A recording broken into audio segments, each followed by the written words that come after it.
गणेश चतुर्थी पर जानिए, अंधे को आंख देत, कोढ़ी को काया, बाझन को पुत्र देत और निर्धन को माया। वो आदि गणेश कौन है जो श्री गणेश जी से भी पहले थे और आगे भी रहेंगे। वो ही सर्वप्रथम पूजा के योग्य हैं। वो कौन है, उनकी पूजा की सही विधि क्या है, जानिए और देखिए प्रमाणों के साथ। कौन है असली विघ्नहर्ता?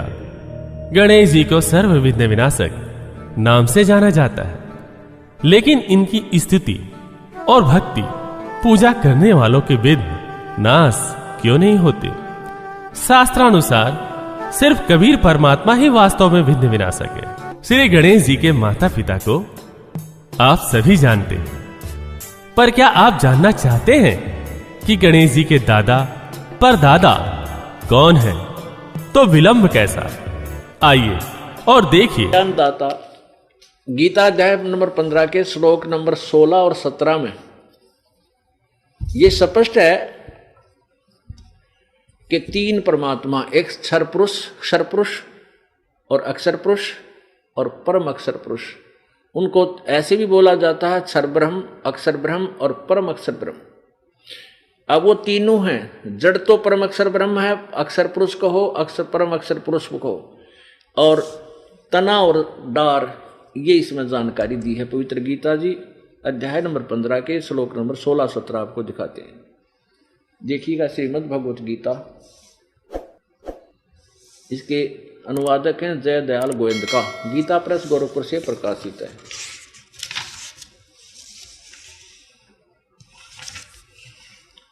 प्रकाशक में मुद्रक हैं गीता प्रेस गोरखपुर, गोविंद भवन कार्यालय कोलकाता का संस्थान। इसके 15वें अध्याय के श्लोक नंबर 16 और 17 में ये देखिएगा, अध्याय 15 का श्लोक नंबर 16। इसमें क्या लिखा है कि द्वौ इमौ पुरुषव लोके क्षरच अक्षर एवं एवच सर सर्वाणी भूतानि कटुष्ट अक्षर उच्यते। द्वौ इमौ पुरुषव लोके, इसको कैसे अनुवाद किया जाता है? इमौ माने इस, लोके माने लोक में, द्वौ माने दो, पुरुषव माने भगवान हैं। दो प्रकार के, दो प्रभु हैं, दो ब्रह्म हैं। एक क्षर पुरुष यानी क्षर ब्रह्म और एक अक्षर पुरुष यानी अक्षर ब्रह्म। ये क्षर पुरुष कहो तो क्षर ब्रह्म कहो, क्षर अक्षर पुरुष कहो तो अक्षर ब्रह्म कहो, ये दो भगवान हैं। और इनके तथा इनके अंतर्गत जितने प्राणी हैं उनके सब की जीवात्मा तो अमर है, लेकिन स्थूल शरीर इनके नाशवाणी, क्षर है, नाशवान है। अब इनका अनुवाद देखिए इन्हीं के दो शब्दों में। इस संसार में नाशवान और अविनाशी भी दो प्रकार के पुरुष हैं। पुरुष माने यहाँ ब्रह्म समझ लो चाहे भगवान समझ लो, दो प्रकार के भगवान हैं, परमात्मा है, भगवान है। और संपूर्ण प्राणियों के भूत प्राणियों के शरीर तो नाशवान और जीवात्मा अविनाशी कहा जाता। सत्र में मैं क्लियर कर दिया कि उत्तम पुरुष है तो अन्य, वो सर्वपुरुषोत्तम परम अक्षर ब्रह्म, क्षर पुरुष, अक्षर पुरुष और परम अक्षर ब्रह्म, ये तीसरा परम अक्षर ब्रह्म तो कोई और ही है। उत्तम पुरुष है तो अन्य परमात्मा इति उदाहरता है। ये लोग तर्यम आविश्य विभर्ति अवय ईश्वर है। उत्तम पुरुष तो ऊपर वाले इन दोनों से, इस संसार में नाशवान और विनाशी, क्षर और अक्षर, क्षर पुरुष और अक्षर पुरुष, ये दो परमात्मा हैं। और यहाँ स्पष्ट कर दिया कि वो परमात्मा तो इन दोनों से भी अन्य ही है। उत्तम पुरुष तो अन्य ही है, ऊपर वर्णित दोनों से न्यारा है, जो तीनों लोकों में प्रवेश करके सबका धारण पोषण करता है, अविनाशी परमेश्वर परमात्मा कहा जाता है। भजन करो उस रब का जो दाता है कुल सब का, भजन करो उस रब का जो दाता है कुल सब का। उस रब का, तत् ब्रह्म का, परम अक्षर ब्रह्म का की भक्ति करो, भजन करो उस रब का जो दाता है कुल सब का, जो कुल का मालिक है, सबका पालन पोषण करता है।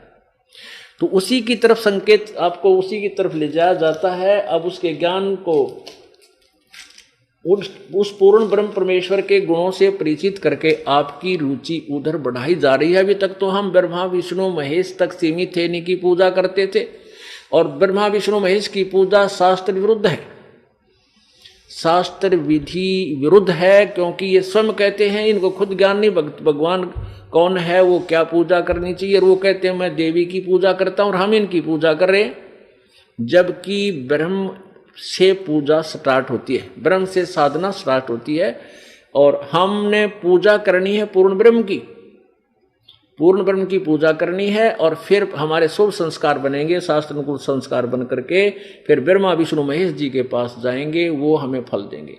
अब जैसे हम कैसे साधना करते हैं और कैसी करनी चाहिए, कई भक्त आत्मा प्रथम बार सत्संग सुनते हैं और सुनते ही ये सोच लेते हैं कि ये रामपाल तो ब्रह्मा विष्णु महेश की आलोचना करता है, निंदा करता है और ब्रह्मा विष्णु महेश की पूजा को मना करता है। नहीं, ये दास केवल इतनी प्रार्थना करता है कि जो साधना आप कर रहे हो वो शास्त्र विरुद्ध है, शास्त्र विधि त्याग के मनमाना आचरण है।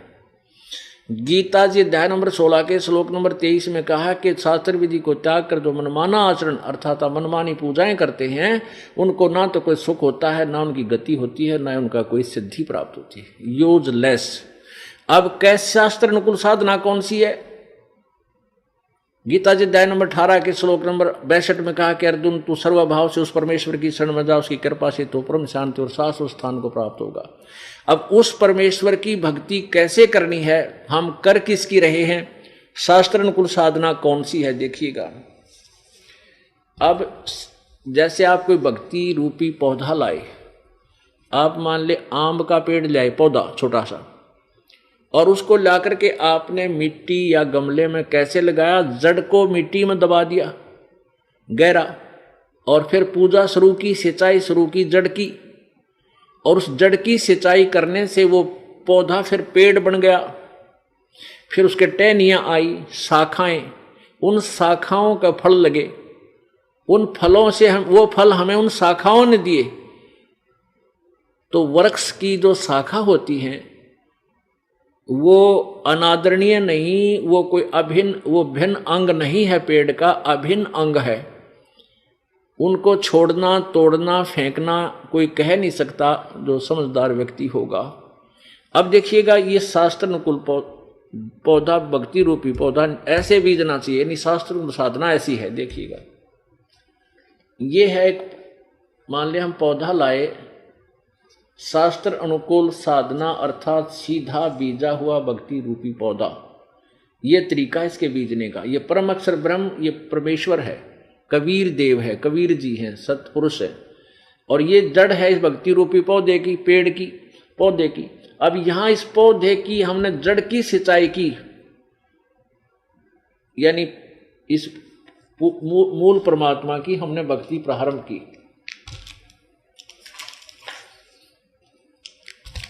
अब दूसरे शब्दों में ये देखिएगा, हमने परम अक्षर ब्रह्म की, हमने परम अक्षर ब्रह्म की पूजा शुरू की, ये, और इस परम अक्षर ब्रह्म से फिर ये पूर्ण ब्रह्म समझो ये जड़ है, और ये अक्षर ब्रह्म अर्थात अक्षर पुरुष ये तना है। इस जड़ से खुराक, फिर ये जो सिंचाई, ये पूजा, इस पूजा की फल कहाँ, यहाँ से शुरू हुआ और यहाँ गया तना में, फिर ये है डार, मोटी डार, इसको अक्षर ब्रह्म कहो या अक्षर पुरुष कहो, ये निकाल, और इसके ये तीन पुत्र हैं, रजगुण ब्रह्मा, सतगुण विष्णु, तमगुण शिवजी रूपी शाखा हैं।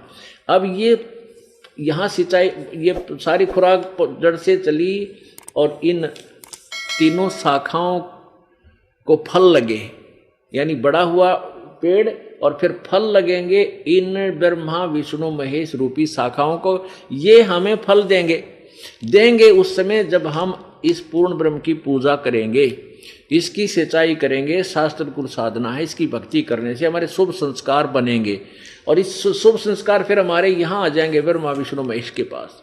ये बिना मांगे देंगे आपको, ये टहनी अपने आप लदपद हो जाएंगी।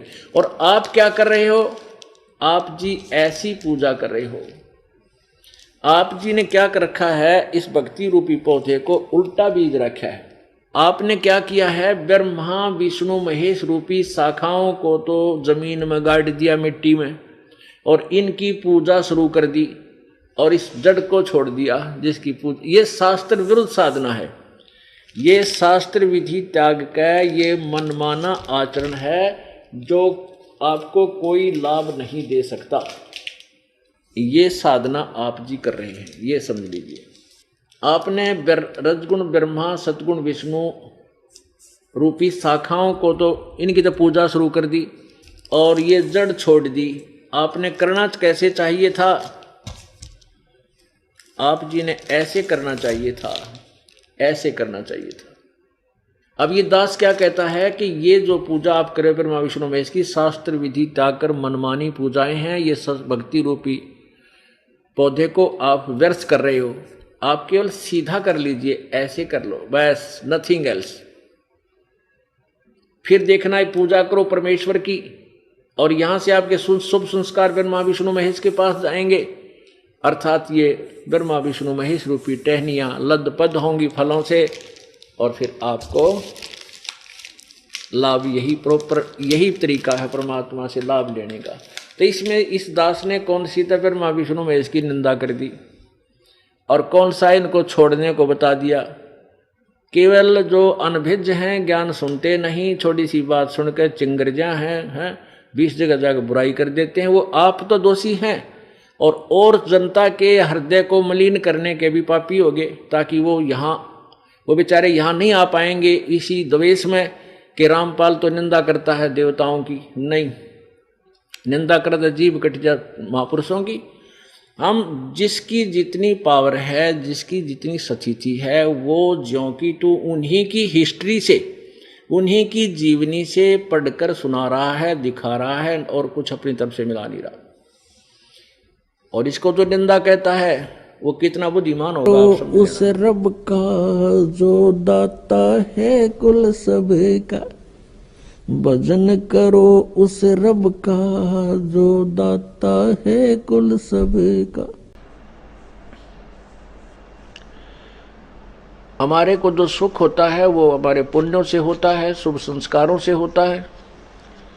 जो हमें कष्ट होता है वो हमारे पिछले पाप कर्मों से होता है, और पाप कर्म जब तक हमारे समाप्त नहीं होंगे, पाप कर्म हमारे नष्ट नहीं होंगे, तो हमारे दुखों का अंत नहीं हो सकता। जैसे किसी के पैर में कांटा लग गया हो, वो पीड़ा जो है उस कांटा लग जाने के कारण हो रही है। जब तक वो कांटा नहीं निकलेगा तब तक पीड़ा समाप्त नहीं हो सकती। तो बुद्धिमान व्यक्ति, जैसे छोटे बच्चे होते हैं, उनको कांटा लग जाता है, वो बैठ कर रोने लग जाते हैं, चलते नहीं हैं। तो बुद्धिमान व्यक्ति उनको देखता है कि हाँ ये बच्चे के कांटा लग गया, तो उसको उठाता है, गोदी में उठाता है, घर लाता है अपने बच्चे को, फिर उसका कांटा निकलवाता है, निकालता है, फिर वो बच्चा सुखी हो जाता है। कांटे की पीड़ा से वो रो रहा था, कांटा निकल जाने से उसे सुख हुआ। इसी प्रकार हमारे पाप कर्मों रूपी कांटे लगे हुए हैं। हम बालक हैं, अनजानपने में हमने जूते निकाल दिए, परमात्मा की आड़ छोड़ दी, परमात्मा की शरण नहीं रही, हमने अपने जूते निकाल दिए, राम नाम के जूते निकाल दिए, जिस कारण से हमारे को ये पाप कर्मों के कांटे चुभ गए हैं। उनके कारण सभी को पीड़ा हो रही है। संत जो होते हैं उनके पास वो औजार हैं, उपकरण हैं, जिनसे वो कांटे निकाल दिए जाते हैं और वो बच्चे सुखी हो जाते हैं। और फिर उनको राम नाम का जूता पहने रखने की सलाह दी जाती है। फिर वो बच्चे जिनके पैरों में पीड़ा थी, उनको पता लग गया था कि तुम्हें पीड़ा जो है कांटा लगने से हुई, और कांटा लगा नंगे पैरों से, या जो जूते चप्पल पहन रखी थी वो कांटों से प्रोटेक्शन नहीं कर सकते थे, बचाव नहीं कर सकते थे। जैसे कोई नाम जाप करते हैं जैसे तीनों गुणों रजगुण ब्रह्मा, सद्गुण विष्णु, तमगुण शिव जी की उपासना भी करते हैं, ब्रह्म की, माता की, दुर्गा की, मसाणी की, ब्रह्म की, परब्रह्म की, इनकी पूजाओं से ठीक है कुछ राहत तो मिलती है, लेकिन पाप रूपी वो कांटे नहीं निकलते। तो इसलिए पूर्ण परमात्मा की भक्ति, पूर्ण परमात्मा की साधना करने के लिए ही प्रत्येक तत्वदर्शी संत ने और प्रत्येक सदग्रंथ ने यही सलाह दी है कि भक्ति पूर्ण परमात्मा की ही करनी चाहिए। उसी की कृपा से परम शांति और शाश्वत स्थान अर्थात सत्यलोक, सदा रहने वाला वो स्थान जो कभी विनाश में नहीं आता, वो प्राप्त होता है, जिससे वो साधक सदा के लिए सुखी हो जाता है।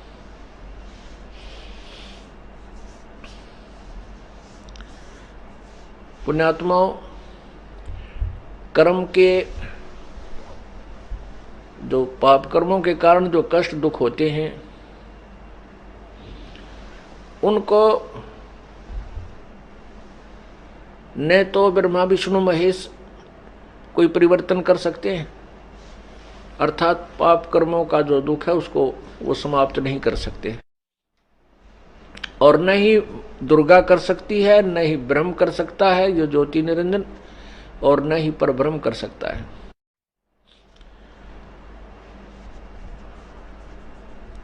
उसको केवल पूर्ण ब्रह्म, परम अक्षर ब्रह्म, वो परमात्मा ही कर सकता है। उस पूर्ण परमात्मा की हमने जो पावर का लाभ लेने के लिए, शक्ति का लाभ लेने के लिए तत्वदर्शी संत की खोज करनी होगी, जैसा कि गीता जी अध्याय नंबर 4 के श्लोक 34 में कहा है।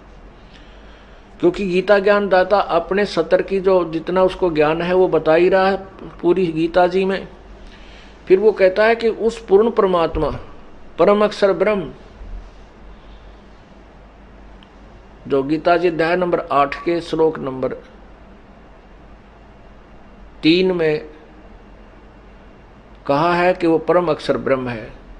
गीता जी अध्याय नंबर 7 के श्लोक नंबर 29 में गीता ज्ञानदाता कह रहा है कि मैं जो ज्ञान दे रहा हूं, मेरे इस ज्ञान पर जो आश्रित हो जाते हैं और फिर वो तत्वदर्शी संत की खोज कर लेते हैं, उस तत्वदर्शी संत से प्राप्त ज्ञान के आधार पर फिर वो संपूर्ण कर्मों से परिचित हो जाते हैं, पूरे आध्यात्मिक ज्ञान से परिचित हो जाते हैं, और वो फिर उस तत्व ब्रह्म से, उस परमात्मा से भी परिचित हो जाते हैं।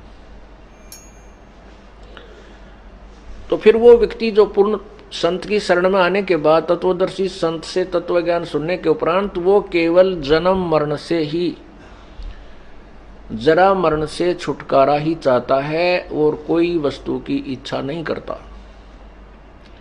ये 7वें अध्याय के 29वें श्लोक में कहा। श्रीमद् भगवत गीता का बोलने वाला भी यही काल है, काल रूपी ब्रह्म है, और श्री कृष्ण जी के शरीर में प्रवेश करके ये बोल रहा है। गीता जी अध्याय नंबर 8 के श्लोक नंबर 13 में ये कहता है कि ओम इति एकाक्षरम ब्रह्म व्यवहारन माम अनुसमरण ये प्रयाति तदंदेहम स याति परमाम गतिम। गीता ज्ञान दाता ब्रह्म अर्थात ये काल श्री कृष्ण जी में प्रवेश करके बोल रहा है और कह रहा है कि मुझ ब्रह्म का, माम ब्रह्म, मुझ ब्रह्म का केवल एक ओम अक्षर है, नथिंग एल्स, कुछ भी जाप नहीं करना। और जो उच्चारण करके सिमरण करता हुआ ये प्रयाति तो जंदे हम, जो शरीर छोड़कर जाता है, यानी अंतिम श्वास तक मेरे इस ओम नाम का जाप करता है, स याति परमाम गतिम, वो ओम नाम से मिलने वाली परम गति को प्राप्त होता है। ओम नाम से कौन सी परम गति प्राप्त होती है? ब्रह्म लोक प्राप्ति होती है, ब्रह्म का जाप है ये। गीता जी अध्याय नंबर 8 के श्लोक नंबर 16 में कहा है कि ब्रह्मलोक पर्यंत यानी ब्रह्मलोक तक जितने भी लोक हैं वहाँ पर गए हुए प्राणी पुनरावृत्ति में हैं।